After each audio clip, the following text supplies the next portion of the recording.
জনাব তারেক রহমান, জার্মানির Deutsche Welle থেকে আপনাকে স্বাগত জানাচ্ছি। Thank you so much. 12ই ফেব্রুয়ারি বাংলাদেশে জাতীয় নির্বাচন ও গণভোট, তো এই নির্বাচন কতটা সুষ্ঠু হবে বলে আপনি আশাবাদী? আমরা আশা করছি যে নির্বাচনটা সুষ্ঠু হবে, মানুষ প্রত্যাশা করছে যে নির্বাচনটা সুষ্ঠু হবে, আমরা আশাবাদী। 17 বছর পর আপনি বাংলাদেশে এসেছেন, আপনি নির্বাচনে ছিলেন নানা কারণে। তো এই 17 বছর পর আসার পরে আপনার দল গোছানো, নির্বাচনের জন্য প্রস্তুতি নেওয়ার ক্ষেত্রে আপনার কাছে সবচেয়ে বড় চ্যালেঞ্জ কোনটা ছিল? মানে নির্বাচনের আগে বড় চ্যালেঞ্জ কোনটা ছিল বলছেন? জি। চ্যালেঞ্জটা হয়তো কিছুটা খুব সম্ভবত আমারই ছিল যে স্বাভাবিকভাবে এত বছর পরে এসেছি, আসার পরে মানুষের চোখে মুখে একটা প্রত্যাশা দেখেছি, একটা এক্সপেকটেশন দেখেছি। এটা তো গেল রাজনৈতিক দিক। আসার 5 দিন পরেই আম্মা মারা গেলেন। উনি অসুস্থ ছিলেন অনেক দিন ধরে, উনি মারা গেলেন। স্বাভাবিকভাবে এটাও একটা খুব কষ্টকর বিষয় আমাদের সবার জন্য। কাজেই আমরা পরিবার যে একসাথে বসে নিজেদের কষ্টটা ভাগ করে নিব, সেই সুযোগটা বা সময়টা হয়নি, কারণ আমরা একদম নির্বাচনের ডামাডোলের ভিতরে। কাজেই পুরো জিনিসটাকে, নির্বাচনী ডামাডোল, ব্যক্তিগত বিষয়টা, আম্মার বিষয়টা, দুটোকে সামঞ্জস্য করা,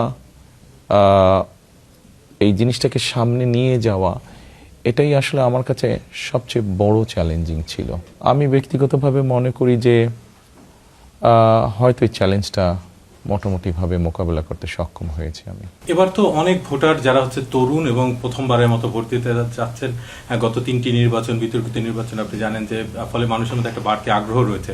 তো তরুণদেরকে মানে আগ্রহী করতে বা তরুণদের কাছে পৌঁছাতে আপনার দলের পক্ষ থেকে কি আলাদা করে বা বিশেষ করে কোনো কিছু করা হয়েছে যেটাতে তরুণরা একটু আকৃষ্ট হতে পারে? দেখুন, আপনি যদি আমাদের ম্যানিফেস্টোটা দেখে থাকেন, যেটা আমরা কয়েকদিন আগে জাতির সামনে উপস্থাপন করেছি, এখানে কিন্তু আমরা সমাজের তরুণ যাদের কথা বলছেন তাদের জন্য যেরকম আমরা রেখেছি যে আমরা দেশের মানুষের সমর্থনে ইনশাল্লাহ আমরা সরকার গঠনে সক্ষম হলে পরে তরুণদের জন্য আমরা কি কি উদ্যোগ গ্রহণ করব, আমরা একইভাবে এখানে বয়স্ক যারা আছেন তাদের জন্য আমরা কি কি উদ্যোগ গ্রহণ করব, আমরা একই সাথে যারা দেশে 40 লক্ষ প্রতিবন্ধী আছে, আপনি যে তরুণদের কথা বলছেন 4 কোটি 4.5 কোটির মতন তরুণ আছে, 40 লক্ষের মতন প্রতিবন্ধী আছে দেশে, তাদের জন্য আমরা কি উদ্যোগ গ্রহণ করব। একই সাথে আপনার বাংলাদেশের জনগোষ্ঠীর অর্ধেক নারী, এই নারীদেরকে এম্পাওয়ার করার জন্য আমরা কি করব। আমরা সকল শ্রেণী পেশার জন্যই আমরা একটি পরিকল্পনা রেখেছি, কর্মসূচি রেখেছি, কোনো পার্টিকুলার না, সকলকে নিয়ে। কারণ দেশটা গঠন করতে হবে সকলকে নিয়ে, কোনো একক কাউকে নিয়ে আমরা দেশটা গঠন করতে পারি, সকলকে নিয়েই করতে হবে। সেজন্য একটি পরিপূর্ণ রাজনৈতিক দল হিসাবে আমরা সকলের জন্যই কর্মসূচি রেখেছি। জুলাই গণ অভ্যুত্থানের পর শেখ হাসিনা সরকারের পতন ঘটে এবং তারপর থেকে বাংলাদেশ এবং ভারতের মধ্যে সম্পর্কের ক্রমশ অবনতি হচ্ছে বলে বিশেষজ্ঞরা মত দিয়েছেন। তো এই যে সম্পর্ক, এবং অতীতে দেখা গেছে যে গত 1 দশকে অনেকে মনে করেন যে ভারতের সঙ্গে বিএনপির একটা দূরত্ব রয়ে গেছে এবং সেই দূরত্বটা ঘোচানো যায়নি। তো ভবিষ্যতে আপনার মানে ভারতের প্রতি বা ভারতের সঙ্গে সম্পর্কের ক্ষেত্রে আপনার অবস্থান কি হবে? দেখুন, আপনি যেটা বললেন যে দেখা গিয়েছে যে বিএনপির সাথে তাদের একটা দূরত্ব আছে, অবশ্যই আমরা যদি দেখি যে এমন কোনো চুক্তি হচ্ছে যেটা বাংলাদেশের মানুষের স্বার্থের পরিপন্থী, বাংলাদেশের স্বার্থের পরিপন্থী, বাংলাদেশের মানুষের স্বার্থের সাথে সেটা যাচ্ছে না, দেশের স্বার্থের সাথে যে যাচ্ছে না, সেটা যে কোনো দেশের সাথেই হোক না কেন, তাদের সাথে তো স্বাভাবিকভাবে দূরত্ব হবে। কারণ আমি তো প্রতিনিধিত্ব করি আমার দেশের মানুষকে, আমার দেশকে প্রতিনিধিত্ব করি। কাজেই যে কোনো 2 দেশের মধ্যে যদি কোনো চুক্তি হয় যেটা আমার দেশের স্বার্থের সাথে যাবে না, সেক্ষেত্রে যে কারোর সাথেই আমাদের এরকম হতে পারে দূরত্ব। কাজে আমাদের কাছে সবচেয়ে প্রায়োরিটি হচ্ছে আমাদের দেশের এবং দেশের মানুষের স্বার্থ যেখানে আছে, যেখানে স্বার্থটা, আমার দেশের স্বার্থটা আমার কাছে প্রায়োরিটি, দেশের মানুষের স্বার্থটা প্রায়োরিটি। আমরা সেই দৃষ্টিকোণ থেকেই কারোর সাথে সম্পর্ক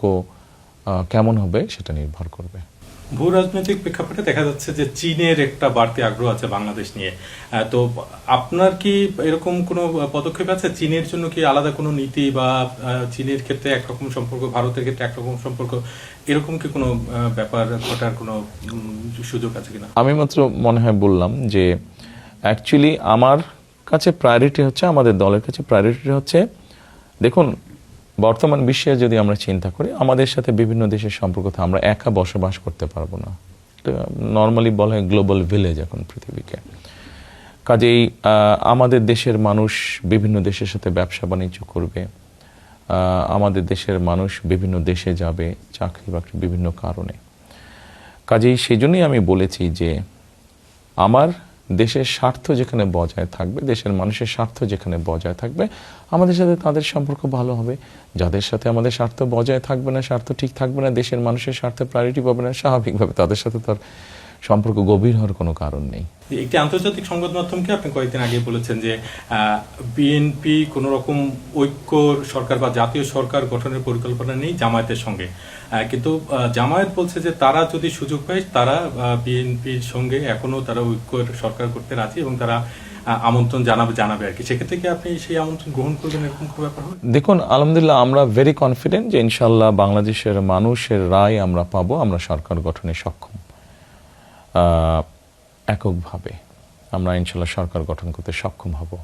সেক্ষেত্রে তো কাউকে অপোজিশনে থাকতে হবে, কারণ একটা ব্যালেন্স রাষ্ট্র যদি হতে হয়, ব্যালেন্স সরকার যদি হতে হয়, তাতে সেক্ষেত্রে অপোজিশনে থাকতে হবে কাউকে। সবাই সরকারে চলে আসলে কেমন করে দেশ চলবে?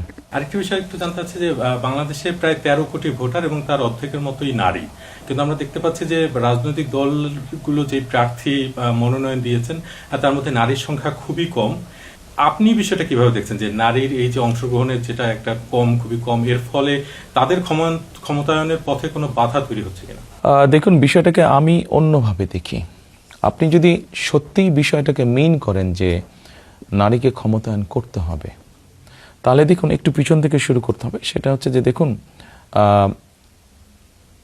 বেগম খালেদা জিয়া যখন এর আগে দেশ পরিচালনার দায়িত্বে ছিলেন, তখন উনি একটি পরিকল্পনা বাস্তবায়ন করেছিলেন, এবং সেটা হচ্ছে মেয়েদের শিক্ষা ব্যবস্থা ক্লাস 1 থেকে 12 পর্যন্ত উনি ফ্রি করে দিয়েছিলেন।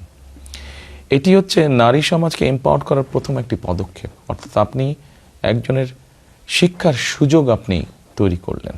আমরা যেটা সিদ্ধান্ত গ্রহণ করেছি, ইনশাল্লাহ সামনে আমরা 12 তারিখে আমরা সরকার গঠন করে সক্ষম হলে নারীদের এই শিক্ষার সুযোগটা আরো হায়ার ক্লাস পর্যন্ত আমরা নিয়ে যাব। এটা হলো 1 নম্বর। দ্বিতীয়ত হচ্ছে, আপনি নিশ্চয়ই শুনেছেন বা জানেন আপনি যে আমরা দেশের প্রত্যেক হাউস ওয়াইফের জন্য আমরা বিশেষ করে, এটা প্রথমে আমরা শুরু করবো প্রান্তিক জনগোষ্ঠী থেকে, যারা মোর ডিজার্ভ করে ব্যাপারটা, আমরা একটি ফ্যামিলি কার্ড দিতে চাই। এই ফ্যামিলি কার্ডটার মাধ্যমে আমরা তাকে একটি রাষ্ট্র বা সরকার থেকে একটা সহযোগিতা দিব তাকে। আমরা এই ফ্যামিলি কার্ডটা যখন পাবে, সে মানসিকভাবে সে এম্পাওয়ার্ড ফিল হবে, এবং সহযোগিতা যখন কন্টিনিউ করবে, আস্তে আস্তে কিন্তু অর্থনৈতিকভাবে সে স্বাবলম্বী হবে। একদিকে আমরা চেষ্টা করছি নারীদেরকে শিক্ষার আলোয় আলোকিত করতে, একই সাথে আমরা তাদেরকে অর্থনৈতিকভাবে স্বাবলম্বী করে তুলছি। বিষয়টা হচ্ছে এরকম, আমরা শুধু কথার কথা বলে আমরা হয়তো কিছু নমিনেশন বা কিছু ইম্পর্টেন্ট জায়গায় কিছু নারীকে আমরা দিয়ে দিলাম। বাংলাদেশের জনসংখ্যার অর্ধেক নারী। কাজেই আপনি যদি সত্যিকার অর্থে এটাকে মেইন করেন, নারীদের এম্পাওয়ার্ড মেইন করেন, তাহলে বিষয়টাকে এভাবে নিয়ে আসতে হবে, তাদেরকে শিক্ষা এবং অর্থনৈতিকভাবে স্বাবলম্বী করতে হবে, সো দ্যাট সে তাকে নিজেই যোগ্যভাবে যে গড়ে তুলতে পারবে, সেই সুযোগটা আপনি তৈরি করে দিতে পারছেন। তাহলে কিন্তু কেউ যদি শুধুমাত্র রাজনীতি করার অর্থে কথাটা বলে থাকে, তাহলে তারা হয়তো কিছু সংখ্যক নারীকে কিছু নমিনেশন বা কিছু ইম্পর্টেন্ট জায়গায় তাদেরকে অ্যাপয়েন্ট করবে, কিন্তু আমাদের লক্ষ্য উদ্দেশ্য সেটা না। আমরা যেহেতু সত্যিকারভাবে চাইছি, সেই জন্যই আমরা চাইছি শিক্ষার পাশাপাশি নারীকে অর্থনৈতিকভাবে স্বাবলম্বী করে তুলতে। তাহলে সে তার নিজ যোগ্যতাতেই, আপনি যদি নির্বাচনের কথা বলে থাকেন, সেটি যে কোনো পর্যায়ে নির্বাচন, লোকাল পর্যায়ে হোক, জাতীয় পর্যায়ে নির্বাচন হোক, সে তার নিজ যোগ্যতা বলে সেই নমিনেশন সে আদায় করেই নিতে সক্ষম হবে। আপনি যদি বিভিন্ন গুরুত্বপূর্ণ সরকারি জায়গায় নিয়োগদান বলেন, সে তার নিজ যোগ্যতাতেই সেটা অর্জন করে নিতে পারবে। বিষয়টিকে আমরা লং টার্মে নিয়ে যেতে চাচ্ছি, ধীরে ধীরে একটি স্থায়ীভাবে জিনিসটাকে গড়ে তুলতে চাচ্ছি আমরা। আমরা যখন কথা বলি নারী ভোটারদের সঙ্গে, তাদের কারো মধ্যে এক ধরনের ভয় বা উৎকণ্ঠাও কাজ করছে যে 12 তারিখের পরে কি হবে, তারা কতটা নিরাপদ থাকতে পারবেন, বা তাদের উপরে কোনো ধরনের বিধিনিষেধ আরোপ পাবে কিনা। তাদের উদ্দেশ্যে আপনার কি কোনো বার্তা আছে? আপনি যে বিষয়গুলো বললেন, এটি অবশ্যই আমাদের পক্ষ থেকে নয়, এটি বাংলাদেশে কিছু কিছু অন্য রাজনৈতিক দল আছে যাদের বিভিন্ন কথাবার্তা বা বিভিন্ন তাদের সোশ্যাল মিডিয়াতে তাদের বিভিন্ন স্টেটমেন্টের মাধ্যমে এই ধারণাগুলো জন্মিয়েছে মানুষের মাঝে বা নারীদের মাঝে। আমরা সবসময় বলেছি, একটু আগে আপনি আমাকে যেটা জিজ্ঞেস করলেন, আমরা সবসময় নারীদের এম্পাওয়ারমেন্টের জন্য কথা বলেছি। কারণ আমরা যেই পরিকল্পনায় নেই না কেন, যখন দেশের অর্ধেক জনগোষ্ঠী নারী হয়ে থাকেন, তাদেরকে তো আলাদা রেখে আমরা দেশকে সামনে নিতে পারবো না, আমাদেরকে সকলকে নিয়ে নিতে হবে। সেই জন্যই আমরা তাদের শিক্ষার আরো এমন ব্যবস্থা করতে চাইছি যাতে তারা আরো উচ্চশিক্ষা লাভ করতে পারে সহজে।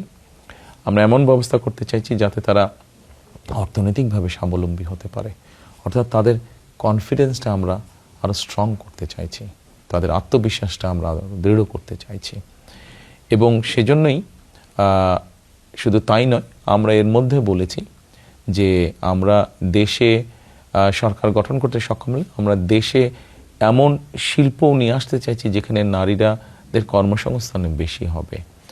সে সকল কর্মস্থানে নারীরা যাতে স্বাচ্ছন্দ্যে কাজ করতে পারেন, সেই জন্য ডে কেয়ার সেন্টার সহ অন্যান্য বিষয়গুলো আমরা নিশ্চিত করার চেষ্টা করব আমাদের পরিকল্পনার মধ্যে। আমরা এটাও বলেছি যে নারীরা যাতে নিরাপদে যাতায়াত করতে পারেন, ঢাকা শহর সহ বড় শহরগুলোতে আমরা নারীদের জন্য ইলেকট্রিক বাস ইন্ট্রোডিউস করবো, যেটা শুধু নারীরাই ব্যবহার করবেন এবং সেই বাস পরিচালনাও করবেন নারীরা। কাজে আমাদের অবস্থান থেকে, আমাদের দলীয় অবস্থান থেকে আমরা পরিকল্পনা রেখেছি, যেগুলো আমরা ইনশাল্লাহ বাস্তবায়ন করব সুযোগ পেলে, যাতে করে নারীরাদেরকে যত বেশি নিরাপত্তা নিশ্চিত করা যায়। জুলাই গণ অভ্যুত্থানের পর সন্ত্রাস বিরোধী আইনে আওয়ামী লীগকে নিষিদ্ধ করা হয়েছে রাজনীতিতে, ফলে আওয়ামী লীগ এই নির্বাচনে অংশ নিতে পারছে না এবং কোনো বিশেষজ্ঞ এরকম মত দিচ্ছেন যে আওয়ামী লীগ অংশ না নেয় এই নির্বাচন অংশগ্রহণমূলক হচ্ছে না। তো এই বিষয়টা আপনি কিভাবে দেখছেন? দেখুন, এটা তো পুরো রাজনীতি। আমরা রাজনীতি করি মানুষের জন্য, মানুষের সমর্থন নিয়ে, মানুষের কাছে নিজেদের গ্রহণযোগ্যতা নিয়ে রাজনীতি করি। কাজেই আমি মনে করি রাজনীতিতে মানুষ যাকে গ্রহণ করবে তাকে কেউ ঠেকিয়ে রাখতে পারবে না, আর যাকে মানুষ গ্রহণ করবে না যত শক্তিই থাকুক না কেন, শক্তি প্রয়োগ করে সে ধরে রাখতে পারে না কিছু। 5ই আগস্ট যার উদাহরণ। সর্বশেষ প্রশ্ন আপনার কাছে, যে আপনি দুর্নীতি দমনের যে উদ্যোগের কথা বলছেন এবং আপনার ম্যানিফেস্টোতে সেটা রয়েছে, ইশতেহারে রয়েছে, কিন্তু টিআইবি এবং একাধিক সংগঠন নানা রকম পরিসংখ্যান দিচ্ছে এবং তাতে দেখা যাচ্ছে যে বিএনপির বেশ কয়েকজন প্রার্থী ঋণ খেলাপি, তারা আদালতের আদেশ নিয়ে, স্থগিতাদেশ নিয়ে তারপরে নির্বাচনে অংশ নিচ্ছেন এবং অনেকে আছেন যারা ঋণগ্রস্ত। তো এই যে যারা প্রার্থী যারা রয়েছেন, তাদের কারণে আপনার যে দুর্নীতি দমনের যে উদ্যোগ, সেই উদ্যোগ বাধাগ্রস্ত হতে পারে কিনা? বা না, বিষয়টি দুটো ভিন্ন জিনিস। একটু হচ্ছে দুর্নীতি, একটু হচ্ছে ঋণগ্রস্ত বা তারা ব্যাংক ডিফল্ট। দেখুন, আমাদের 60 লক্ষ নেতাকর্মীর নামে বিগত স্বৈরাচার সরকার কেস দিয়েছিল। আমাদের নেতাকর্মীদের, আপনি যেহেতু সাংবাদিক আপনি খুব ভালো করেই জানেন, খুব সম্ভবত আপনারা এরকম নিউজও করেছেন আপনাদের চ্যানেলে, আমাদের দলের মধ্যে যারা আছেন, যারা আমাদের দলীয় রাজনীতির সাথে আছে, যারা ব্যবসা বাণিজ্য করে, তাদেরকে বিভিন্নভাবে হ্যারাস করা হয়েছে, তাদের ন্যায্য অধিকার থেকে তাদেরকে বঞ্চিত করা হয়েছে, তাদের ব্যবসা বাণিজ্য চলতে দেওয়া হয়নি, তাদেরকে ব্যবসা বাণিজ্যকে বাধাগ্রস্ত করা হয়েছে, তাদের ন্যায্য ব্যাংক লোন যেটা আছে সেটা তাদেরকে দেওয়া হয়নি, ইচ্ছাকৃতভাবে তাদের ব্যবসা প্রতিষ্ঠানকে সিক করে দেওয়া হয়েছে গত 16 বছর ধরে। কাজেই এরকম একটি অবস্থার মধ্যে আমাদের লোকজন, আমাদের ব্যবসায়ীরা, আমাদের নেতাকর্মীরা যারা ব্যবসা বাণিজ্য করতেন, তাদের জন্য তো এরকম ডিফল্ট হওয়াটা খুব স্বাভাবিক ব্যাপার, খুব স্বাভাবিক ব্যাপার। তারা যে ইচ্ছাকৃতভাবে হয়েছেন নট দ্যাট, তারা স্বাভাবিক ব্যাপার, তাদেরকে জোর করে ডিফল্ট করানো হয়েছে।